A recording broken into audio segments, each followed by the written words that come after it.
보통 신학교 들어가면 한 2학년 때부터 신학생으로서 또 전도자 생활을 시작하게 됩니다.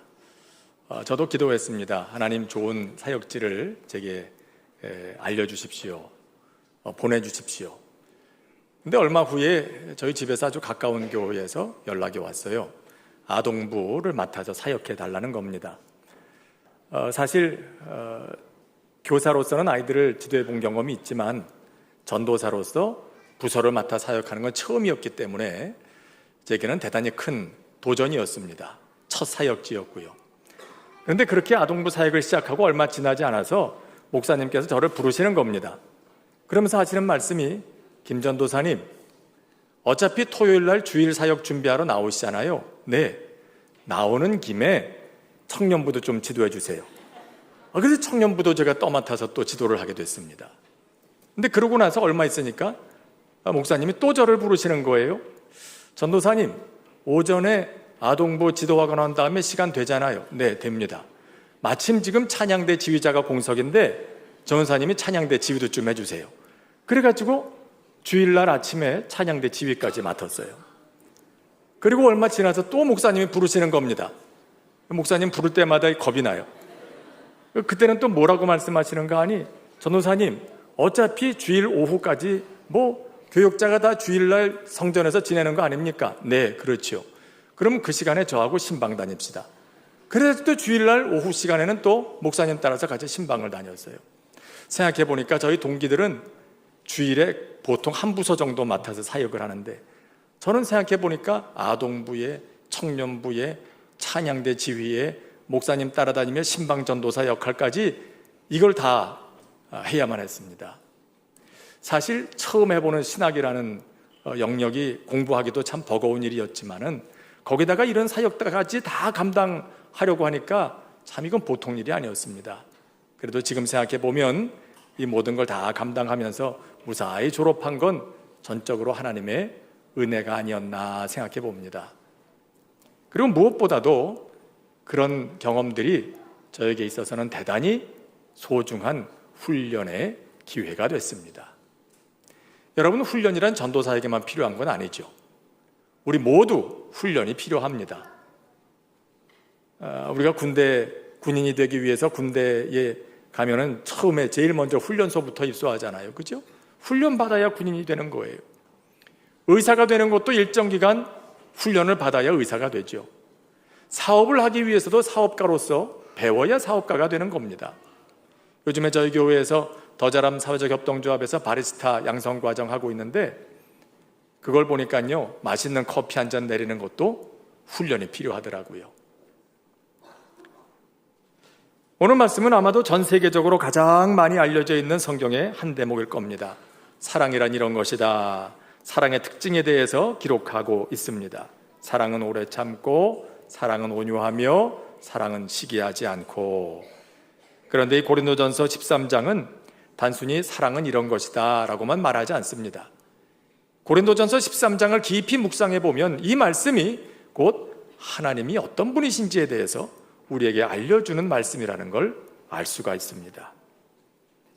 요한일서 4장 8절에서는 이렇게 기록하지요. 자, 우리 화면을 보면서 같이 한번 읽어볼까요? 시작. 사랑하지 아니하는 자는 하나님을 알지 못하나니 이는 하나님은 사랑이심이라. 하나님은 사랑이시다. 하나님에게 사랑이 있다라고 말하지 않고 성경은 하나님이 곧 사랑이시다라고 얘기하고 있어요. 하나님이 사랑 자체시라는 겁니다. 그렇기 때문에 사랑이 있는 곳에 하나님이 계시다고 우리는 말할 수 있는 겁니다. 톨스토이가 쓴 단편 중에 사랑이 있는 곳에 신이 있다라는 그런 소설이 있습니다. 그 내용은 이렇습니다. 마르틴이라고 하는 한 노인이 있었어요. 이 노인은 구두를 수선하는 사람인데요, 일찍이 아내를 먼저 떠나보내고 뒤이어서 아들들도 다 떠나보냈어요. 그리고 그가 혼자 남아있는 거죠. 그런 그가 어느 날 성경을 읽다가 잠이 들었는데 꿈에 하나님의 말씀을 듣습니다. 마르틴, 내일 창밖을 내다보거라. 내가 너를 찾아갈 테니까. 마르틴은 꿈에 부풀었습니다. 하나님이 나를 찾아오신다니. 다음날 아침에 일어나서 하루 종일 창밖을 내다봤어요. 그런데 하나님이 찾아오셨을까요? 하나님은커녕 그의 눈에 들어온 건 세 사람밖에 없었어요. 하나는 사과를 훔치다가 들켜가지고 야단 맞는 소년, 또 하나는 추위에 벌벌 떨면서 눈을 치우는 노인, 또 한 사람은 배고픈 어린아기를 품에 안고 있는 엄마의 모습이었어요. 이 마르틴은 이 사람들을 그냥 둘 수가 없어서 그의 가게로 초대해드리고 따뜻한 차를 대접하면서 힘을 다해 위로해서 보내드렸습니다. 그러다가 해가 저물었어요. 마르틴은 실망했습니다. 하나님이 나를 찾아오신다고 했는데 왜 안 오시는 걸까? 그리고 마지막 잠들기 전에 그가 성경을 펼쳐들고 성경을 읽고 있는데 어둠 속에서 목소리가 들려오는 거예요. 마르틴, 오늘 내가 너를 찾아갔었는데 네가 나를 알아보지 못하는 것 같더구나. 그러면서 그의 눈앞에 그가 낮에 만났던 세 사람의 모습이 나타나는 겁니다. 사과를 훔쳐서 야단 맞던 소년, 추위에 떨면서 눈을 치우던 노인, 배고픈 어린아기를 달래고 있던 엄마의 모습이 나타났어요. 그 순간 그는 깨닫게 됐죠. 아하, 하나님께서 저 사람들의 모습으로 나를 찾아오셨던 거구나. 그리고 이 책의 제목이 사랑이 있는 곳에 하나님이 계신다, 그거였어요. 사랑이 있는 곳에 하나님이 계시는 겁니다. 왜? 하나님이 사랑이시기 때문에. 우리 가정에도요, 어떻게 하면 하나님이 우리 가정에 우리와 함께 계실 수 있을까요?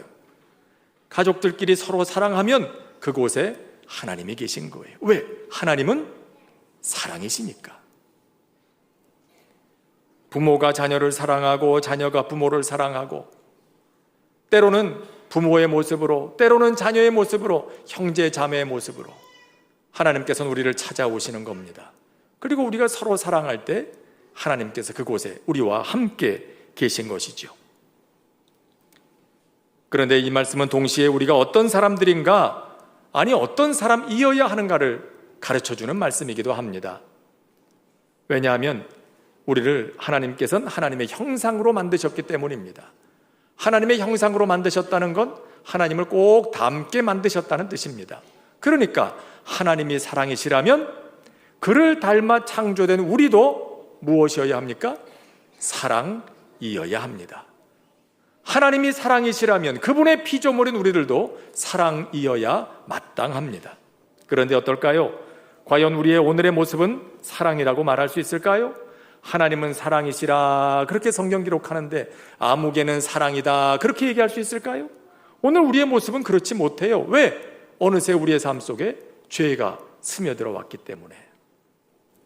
그래서 하나님께서는 예수님을 보내셔서 우리를 구원하시고 성령님을 보내셔서 우리를 변화시켜 가시는 겁니다.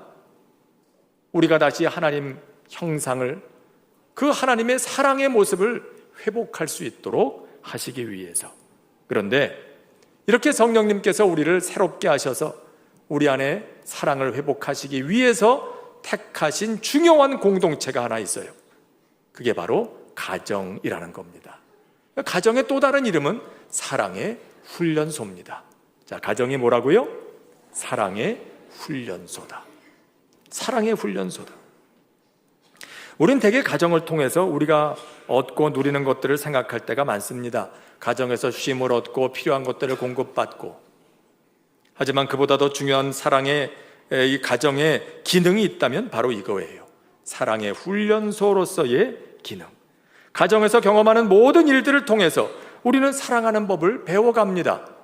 사랑하는 법을 훈련받는 것입니다. 왜? 죄 때문에 우리는 사랑하는 법을 다 잊어버렸으니까. 그래서 사랑하는 법을 가정을 통해서 훈련받아요. 오늘 말씀에 언급하고 있는 사랑의 특징, 하나님의 성품이 우리 안에 나타나도록 우리의 인격과 우리의 삶을 훈련하시는 겁니다. 혹시 여러분 전에 이런 영화 보셨는지 모르겠어요. 에반 올마이티라는 영화 있었죠.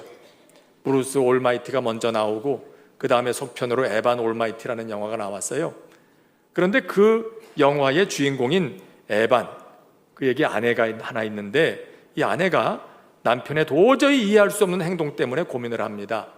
더 이상 결혼 생활을 지속할 수 없다라는 데까지 생각이 미치게 되죠. 그때 그에게 하나님께서 사람의 모습으로 나타나셔서 이렇게 말을 걸어오십니다. 뭐라고 얘기하는가 하면 이렇게 얘기를 해요. 누가 인내를 달라고 하고 기도하면 하나님은 그에게 인내심을 줄까요? 아니면 인내심을 발휘할 기회를 줄까요? 용기를 달라고 하면 용기를 줄까요? 아니면 용기를 발휘할 기회를 줄까요? 만일 누군가가 사랑을 달라고 하면 사랑의 감정을 줄까요? 아니면 서로 사랑할 수 있는 기회를 줄까요? 그 말을 들은 아내는 지금이 바로 남편을 사랑해야 하는 기회로구나, 그걸 깨닫게 됩니다. 영화의 한 장면이지만 깊은 울림을 주는 명대사가 아닌가 합니다. 하나님은 우리를 훈련하시되 교실에서가 아니라 현장에서 훈련하십니다. 사랑을 가르치시되 사랑이 필요한 현장에서 우리를 가르치시고 훈련하십니다. 가정이 바로 그런 곳이라는 겁니다. 가정에서 하나님께서는 우리에게 끊임없이 사랑할 기회를 주십니다. 사랑할 사람들을 주십니다. 사랑이 필요한 상황 속에 우리를 놓아두십니다. 그리고 사랑을 훈련하시는 겁니다. 아마도 이런 훈련은 남녀가 결혼해서 부부가 되면서 시작이 되겠죠. 결혼하는 젊은이들에게 늘 드리는 말씀이 있습니다. 졸업생의 마음이 아니라 신입생의 마음으로 살아주십시오. 지금은 두 사람의 사랑이 인정받아서 졸업장 받는 시간이 아니라 사랑이라는 이름의 학교에 입학하는 시간이다, 그렇게 말씀을 드립니다. 졸업하는 사람은 이제 다 배웠다, 다 안다, 그렇게 생각하죠. 하지만 신입생은 이제부터 시작이다, 이제부터 공부해야 된다 라고 생각합니다. 결혼하기 전에는 서로의 민낯을 잘 모릅니다. 결혼에 꼴이 나기 위해서 자신의 좋은 면만 보여주려고 하지요. 서로의 관심을 끌기 위해서 상대에게 할 수 있는 대로 맞춰주려고 합니다. 그러니까 서로 잘 통한다고 생각하지요. 하지만 사실 심리적으로요, 사람은 자기에게 없는 것을 가지고 있는 사람에게 매력을 느끼게 돼 있다고 합니다. 사람의 자아는 부족한 걸 보충해서 스스로를 완성하고자 하는 욕구를 가지고 있거든요. 그래서 그렇다는 거예요. 그런데 어떻습니까? 결혼하면 매일 함께 있게 됩니다. 결혼 전에 보지 못했던 모습이 다 노출이 됩니다. 이건 숨길 수가 없어요. 숨기는 것도 하루 이틀이지 다 들통납니다, 금방. 그러면 전에는 이렇게 잘 통했는데 그렇게 잘 통하는 사람이 아니구나. 이전엔 나와 참 똑같다고 생각했는데 나와 다른 면이 너무나 많구나 라는 걸 드디어 알게 됩니다. 자, 그렇다면 이제 결혼 전하고 너무 다르니까 속았다, 그리고 끝내야 됩니까? 그게 아니죠. 이제부터 뭐가 시작이 됩니까? 공부가 시작이 되는 거예요. 여러분, 언제 공부해요? 모르는 게 있을 때 공부하죠. 다 알면 공부할 필요 없어요. 모르니까 공부하는 거예요. 근데 결혼해서 부부가 되어 살다 보니까 서로에 대해 모르는 면을 점점 더 많이 발견하게 되는 겁니다. 모르면 뭐를 해야 된다? 공부해야 된다. 공부해야 된다. 그래서 공부가 시작이 되는 거예요. 그런 마음으로 살아가야 되는 거죠. 사랑을 훈련하는 것, 사랑하는 법을 배워가는 것, 나와는 너무나 다른 이 사람을 사랑하는 법을 배워가는 것. 여러분, 공부는 쉽지 않습니다. 훈련은 쉽지 않습니다. 군대 가면 제일 먼저 훈련소에 입소하는데 훈련받는 게 쉽지 않죠. 그러니까 자식이 고생할 걸 알기 때문에 훈련소 들어가는 자식의 뒷모습을 보면서 부모가 눈물을 흘리게 되잖아요. 훈련한다는 건 쉽지 않아요. 사랑을 훈련한다는 것도 쉽지 않습니다. 더군다나 죄의 깊이 물든 우리가 세상 어느 지식보다 더 배우기 어려운 게 바로 사랑하는 법이에요. 나만 그런 게 아닙니다. 저 사람도 나 같은 사람 사랑하는 게 쉽지 않습니다. 서로 그걸 알아야 되는 겁니다. 세상에 나 같은 사람만 있으면 무슨 문제가 있겠나 그렇게 생각할지도 모르지만 절대 그렇지 않습니다. 내가 힘든 것처럼 저 사람도 사랑하는 걸 훈련받는 게 결코 쉽지 않다는 걸 알아야 됩니다. 서로 이걸 훈련하느라고 고생이 많다는 걸 인정해 줘야 돼요. 서로 고생이 많소하게 생각을 해야 되는 거죠. 그러다가 자녀가 생기면 또 다른 훈련이 시작이 돼요. 사랑의 상급 과정이 시작이 되는 겁니다. 무조건적인 사랑의 훈련입니다. 지난번 저희 서울 노회 할 때 그 노회에 오셔서 설교하신 목사님이 이런 말씀을 하셨어요. 아이들은 2살 때까지 평생 할 효도를 다 한다고 말입니다. 여러분, 아기들이 얼마나 예쁩니까? 그런데 그 아기들이 3살이 되면 어떻게 돼요? 고집이 생기고 또 그 아이들 뒤치다꺼리 하는 게 힘이 들기 시작합니다. 그러다가 사춘기가 되면 아예 별종이 되어버립니다. 집에 오면 눈도 안 맞추고 자기 방으로 문 닫고 쏙 들어가 버립니다. 나오지도 않습니다. 그러다가 용돈 받을 때는 얼마나 철저한지 꼭 사채업자가 빌린 돈 받아가듯 그렇게 한답니다. 이건 제 얘기가 아닙니다. 그 목사님이 그렇게 얘기를 하더라고요. 근데 그 말씀 끝에 이분이 이런 얘기를 해요. 2살 때까지만 내 자식이고 사춘기 자녀는 내 자식 아닙니까? 미우나 고우나 내 자식이 아닙니까? 부모는 사랑스러워도 사랑하고 사랑스럽지 않아도 사랑합니다. 그것이 부모의 사랑입니다. 그리고 그것이 하나님의 사랑입니다. 그 말씀을 듣는데 제 눈에서 눈물이 왈칵 쏟아졌어요. 아마 저만은 아니었을 것 같아요. 미우나 고우나 내 자식이다. 사랑스러워도 내 자식, 사랑스럽지 않아도 내 자식이다. 나는 너를 그렇게 사랑한다. 그게 하나님의 사랑이라는 거죠. 우리는 자식을 키우면서 이 사랑을 훈련받는 겁니다. 이전의 사랑에서 한 단계 더 높은 과정으로 우리는 사랑을 훈련받는 거죠. 때로 우리는 그렇게 자녀를 키우면서 나의 사랑의 한계를 느낍니다. 그리고 내가 얼마나 사랑하는데 무능력한 사람인가도 깨닫습니다. 그래서 부모의 기도는 간절한 거예요. 절박한 거예요. 하나님, 나를 도와주세요. 이 아이들을 내가 사랑하고 잘 양육할 수 있도록 도와주세요. 부모가 되면 기도가 절박해질 수밖에 없어요. 훈련이 힘이 드니까. 그래서 부모학교라는 책을 쓴 게리 토마스라는 분은요, 자녀를 키운다는 것은 최고의 영성 훈련 과정이라고 그랬어요. 부모가 되고 자녀를 키우는다는 것은 내가 지금 최고의 영성 훈련 과정에 입학한 거예요. 부모가 자녀를 통해서 그의 영성이 개발되고 훈련되고 성장하고 성숙돼 간다는 거죠. 자, 부모만 그렇습니까? 부모만 사랑을 배우고 훈련받을까요? 그렇지 않죠. 이런 부모와 함께 자라나고 있는 자녀들도 역시 그 속에서 사랑을 훈련받습니다. 부모를 통해서 또 저들은 머리가 아니라 몸으로, 마음으로 아하, 사랑이란 이런 것이로구나, 그것을 배우고 또 훈련받습니다. 그리고 그렇게 배운 사랑만큼 사랑하는 사람으로 살아가게 되죠. 자녀도 부모를 사랑하고 섬기면서 또 형제와 자매를 사랑하면서 그렇게 사랑을 훈련받게 됩니다. 그런데 이런 사랑은 이제 다음 단계로 가정 밖으로 확산되는 단계를 만나게 됩니다. 우리의 본성은 죄에 물들어 있어서 사랑한다 사랑한다 그러지만 그 사랑이 내 가정, 내 자식 여기에만 머무를 때가 많습니다. 내 가족이 우선이고 그리고 내 자식만 소중하고 내 자식 잘 되면 그만이고 그렇게 생각할 때가 있죠. 사실 이건 병든 사랑의 모습이에요. 하나님의 형상으로서의 사랑은 결국 가정의 범위를 넘어서게 합니다. 자연히 거기까지 이르게 합니다. 부부, 부모, 자녀 사이에 사랑의 훈련이 잘 이루어지면 그 다음 단계, 곧 사랑의 최고급 과정에 이르게 됩니다. 그것은 가정을 통해서 세상을 사랑하는 법을 훈련하는 것입니다. 하나님께서 고넬료의 가정을 귀하게 보신 이유 가운데 하나가 이거죠. 성경은 고넬료의 가정을 이렇게 소개하고 있습니다. 자, 우리 성경 나오는 구절 한번 같이 읽어볼까요? 시작.